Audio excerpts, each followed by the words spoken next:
बता ए आईना, मुझसे ना तो कुछ छुपा, बता इस दुनिया में खूबसूरत कौन है? कौन है खूबसूरत? तू और कौन? कहते हुए आईना जोर जोर से हंसने लगता है। अब तो भी इस दुनिया वालों की तरह मेरी हंसी उड़ा रहा है। कहते हुए वो लड़की गुस्से में एक बदसूरत चाहे में बदल जाती है। कोई हो ना हो खूबसूरत, मैं हूँ सबसे खूबसूरत। अब जो आईना मेरी हंसी उड़ा रहा था, अब यही है मेरा घर। खूबसूरती के लिए सीरत को जो करेगा नजरअंदाज, वो होगा खत्म, हमेशा के लिए खत्म। कहते हुए वो साया धुआं बनकर उस आईने में समा जाता है। माँ, ये सब क्या है? तुमने मेरी शादी तय कर दी और मुझे बताना जरूरी भी नहीं समझा। हर चीज तुझसे पूछ के तय नहीं करूंगी। तुम्हारे पिताजी के दोस्त की बेटी है। बचपन में ही उन्होंने अपनी दोस्ती को मजबूत करने के लिए तुम्हारी शादी तय कर दी थी। अब जब सही समय आ गया है, इसीलिए उन लोगों को एक दो रस्म के लिए बुला लिया है घर में।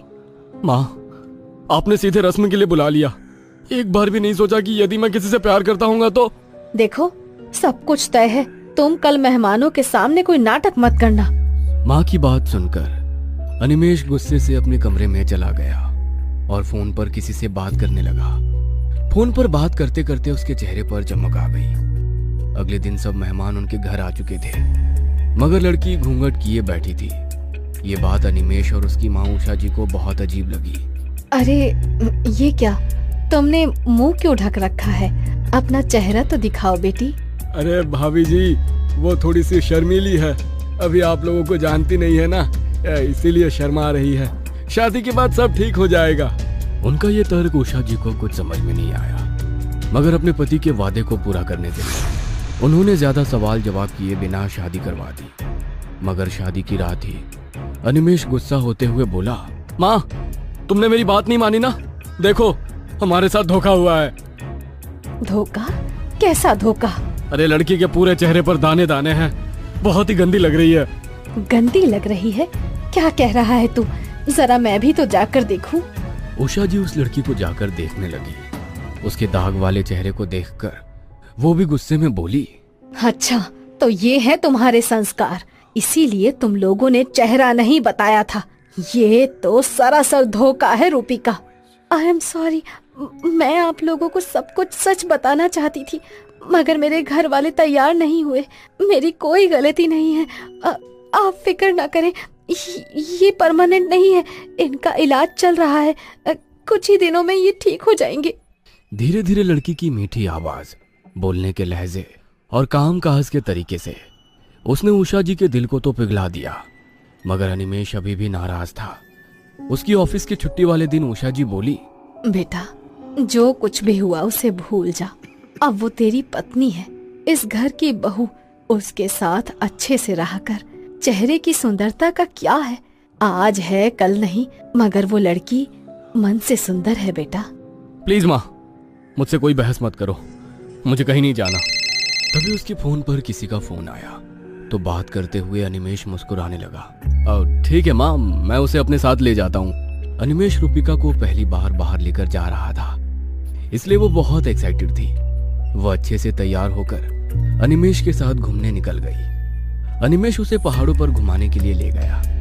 अनिमेष किसी से फोन पर बातें करते हुए आगे तेजी से चल रहा था। रूपिका उसके पीछे पीछे धीरे धीरे चल रही थी। अनिमेष जी, प्लीज रुकिए ना।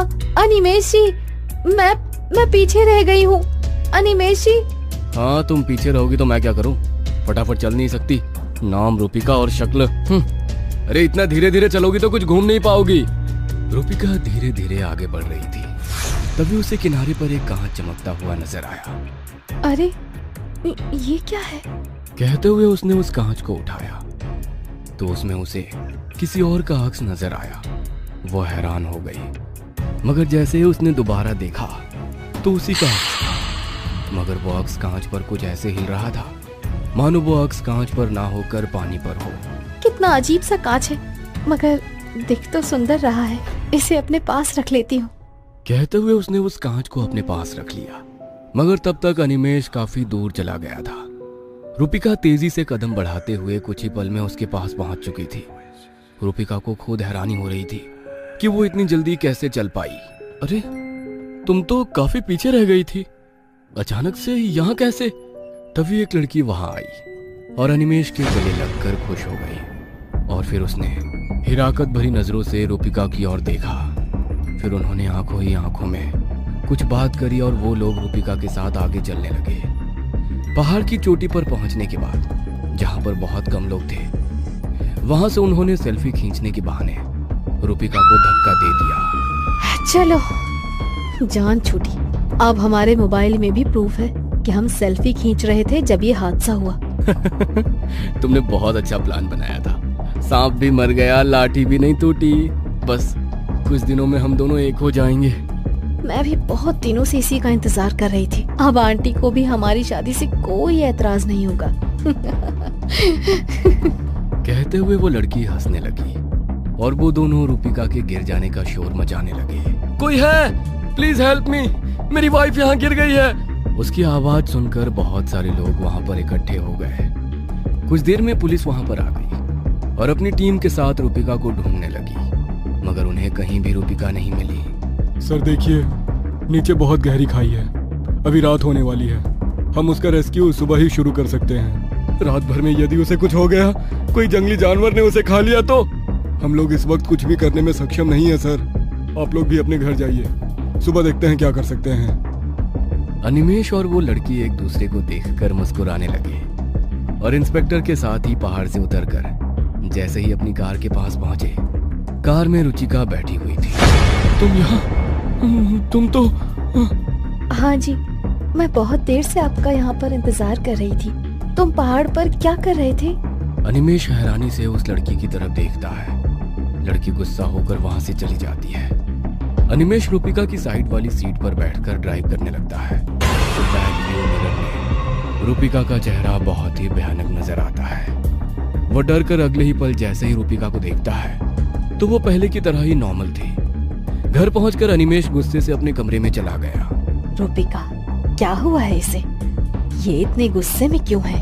रूपिका रहस्यमयी तरीके से मुस्कुराते हुए अनिमेश के पीछे पीछे अपने कमरे में चली गई। देर रात पलंग तेजी से हिलने लगा। रूपिका, ये क्या कर रही हो? कहते हुए वो जैसे ही पीछे पलटा, रूपिका वहां पर नहीं थी। वहां पर था तो वो कांच था जो रूपिका ने पहाड़ पर से उठाया था। ये कांच? ये यहाँ कहाँ से आया? और ये इतना अजीब सा क्यों है? जैसे ही अनिमेश ने उस कांच को उठाया, एक बहुत ही भयानक सी आकृति उसमें नजर आ रही थी। बता, इस दुनिया में सबसे खूबसूरत कौन है? मैं? और कौन? और कौन? मैं।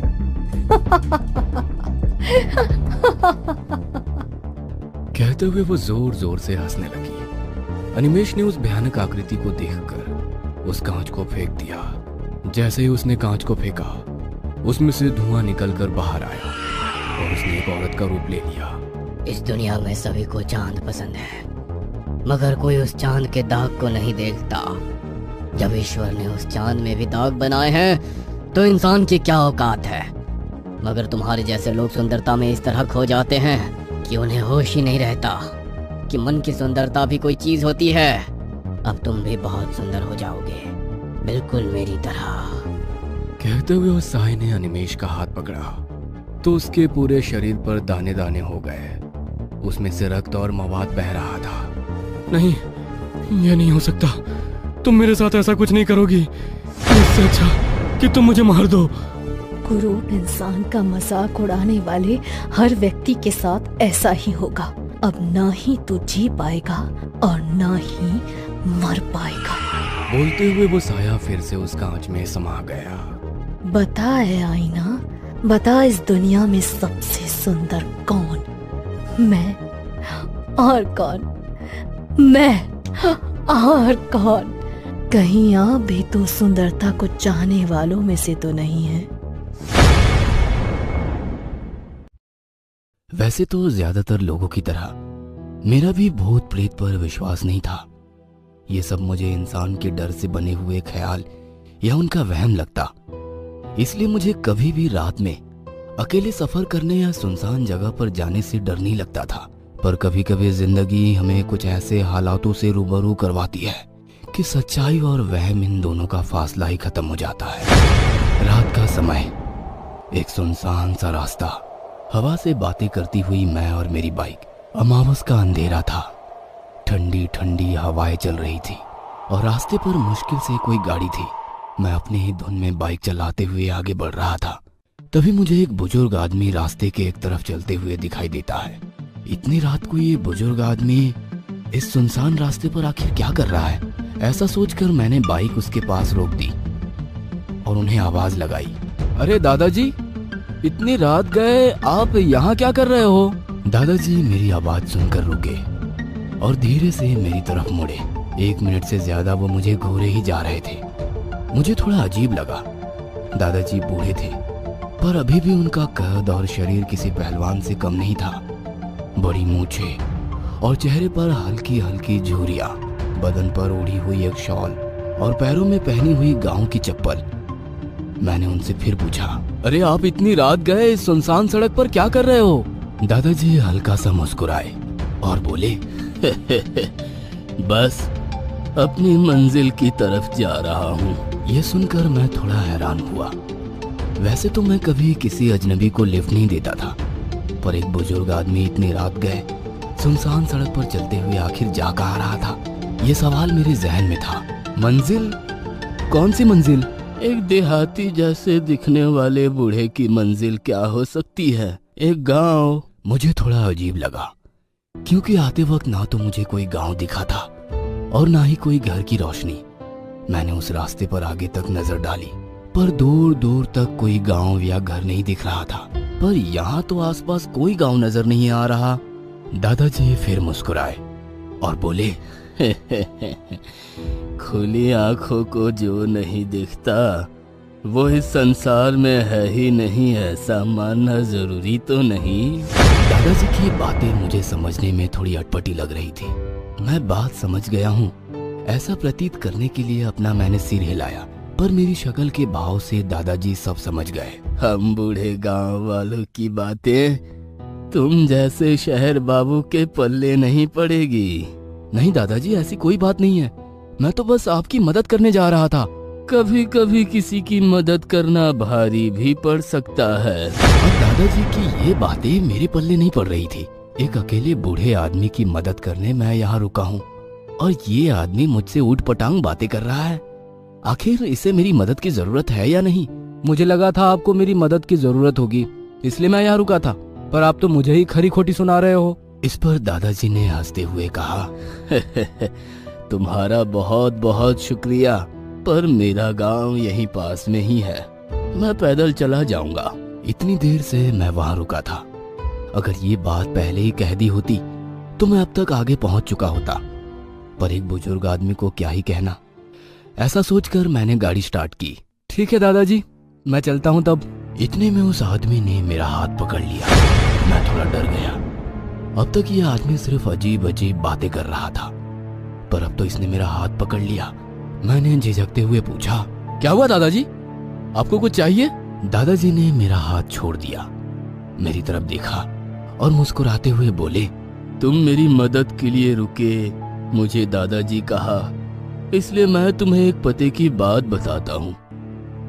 ये रास्ता खत्म होने तक तुम्हें आगे कोई भी दिखे, कोई भी पुकारे, पर तुम किसी भी हाल में रुकना नहीं। दादाजी की और एक अटपटी और डरावनी बात।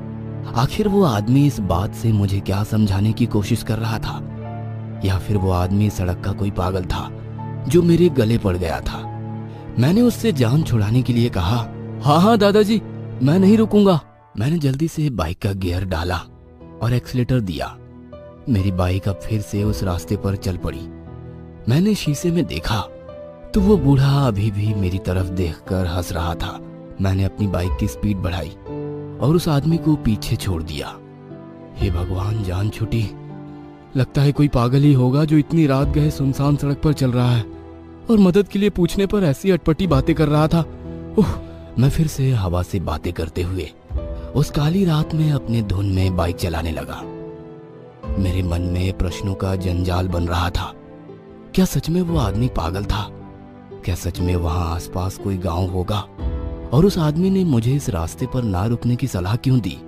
ये सब सवाल मेरे मन में बवाल खड़ा कर रहे थे कि अचानक मुझे आगे रास्ते पर एक गाड़ी दिखाई दी, जिसकी हेडलाइट की तेज रोशनी मेरी आंखों पर पड़ने लगी। लाइट इतनी तेज थी कि मुझे बाइक चलाने में दिक्कत होने लगी।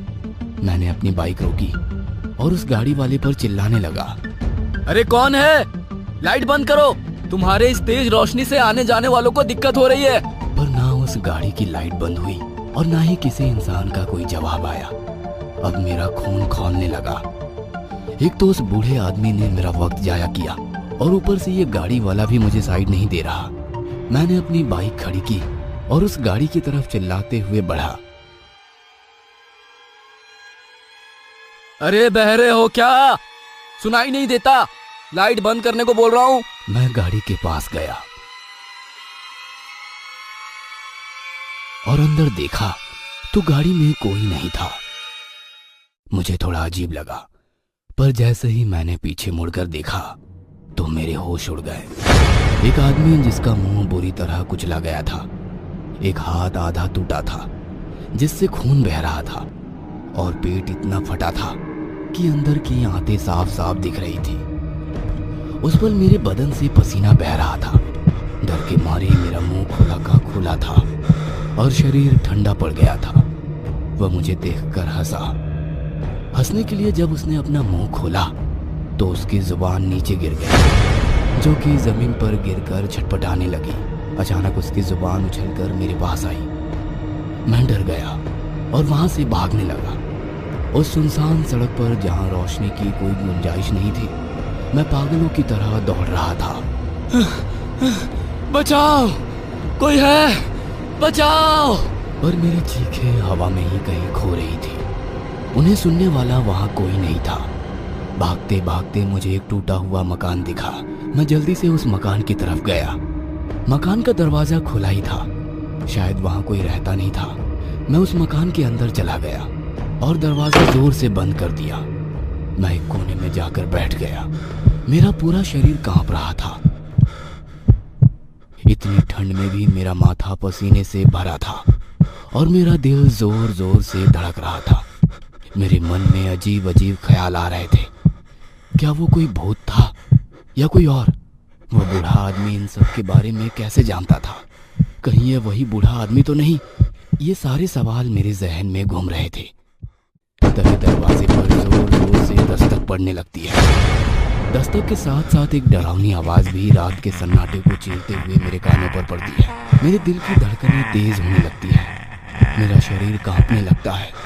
मेरा पूरा शरीर पसीने से भीग जाता है और मेरे मुंह से एक जोर की चीख निकलती है, नहीं!